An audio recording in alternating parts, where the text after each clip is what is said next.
Welcome back two part 2। पहले video में हमने बात किया था कि जनसुराज का वाइप आउट हुआ कैसे।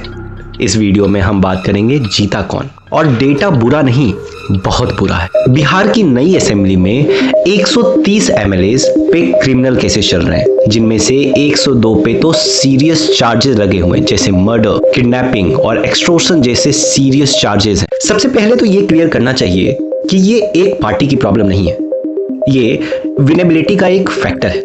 कोई भी पार्टी जब टिकट देती है तो वो विनेबिलिटी फैक्टर को देखकर देती है। एडीआर के डेटाबेस के हिसाब से बिहार के इलेक्शंस में एक क्रिमिनल 15% चांसेस रखता है जीतने का, एज कंपेयर टू अच्छा कैंडिडेट जो सिर्फ 4.5% जीतने का विनेबिलिटी फैक्टर रखता है। ये फैक्टर्स इतने मजबूत हैं कि हर पार्टी चाहती है कि हम विनेबिलिटी फैक्टर यानी क्रिमिनल्स को ही अपनी सीट्स दें। लेकिन ऐसा क्यों बिहार में विनेबिलिटी फैक्टर लोकल बाहुबलीज पे डिपेंड करती है? क्या ये बाहुबलीज का सिर्फ डर है या उनकी हेल्प जो एक अलग तरीके से वर्क करती है? इसे समझने के लिए हमें एक कॉन्सेप्ट समझना पड़ेगा, द गवर्नेंस डेफिसिट। जब सरकारी सिस्टम फेल हो जाती है, जब आपकी एफआईआर लिखने के लिए पुलिस पैसे मांगती है, जब आपकी जमीन हड़प ली जाती है, तो वही बाहुबली आपकी हेल्प करते हैं। जब आपका स्टेट आपको बेसिक सर्विस नहीं दे पाता है, तब एक पैरेलल सिस्टम खड़ा होता है। वहीं एंट्री होती है लोकल बाहुबली। वो आपके लिए नेता नहीं, वो सिस्टम होता है।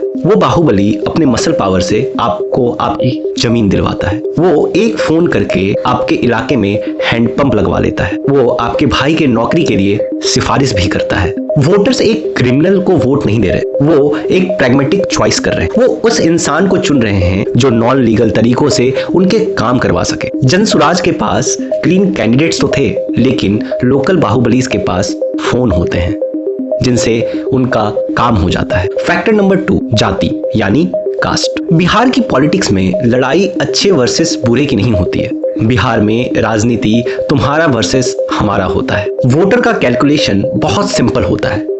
ये कैंडिडेट बुरा हो सकता है, लेकिन ये हमारा कैंडिडेट है, ये हमारी जाति का है। अगर ये जीतेगा तो हमारी कम्युनिटी के लिए काम करेगा। तो जनसुराज का फेलियर और बाहुबलीज की जीत एक सिस्टमिक फेलियर का नतीजा है। पार्टीज विनेबिलिटी के नशे में बाहुबलीज को टिकट देते जा रहे हैं और वोटर्स सर्वाइवल के लिए उन्हीं को जिताते जा रहे हैं। जनसुराज इसलिए फेल हुआ क्योंकि वो इस चीज का सॉल्यूशन लाए जो वोटर्स को चाहिए ही नहीं। वोटर्स को एजुकेटेड कैंडिडेट्स नहीं, स्ट्रॉन्गेस्ट रिप्रेजेंटेटिव्स चाहिए था। तो क्या बिहार ऐसा ही चलता रहेगा? शायद नहीं, लेकिन बदलाव क्लीन कैंडिडेट से नहीं, क्लीन सिस्टम से आएगा। जब तक स्टेट, पुलिस, कोर्ट, जब तक सिस्टम आम आदमी के लिए काम नहीं करेगा, तब तक आम आदमी अपने बाहुबली को ही अपना प्रोवाइडर मानते रहेंगे। आपकी क्या सोच है? कमेंट करें। Thank you.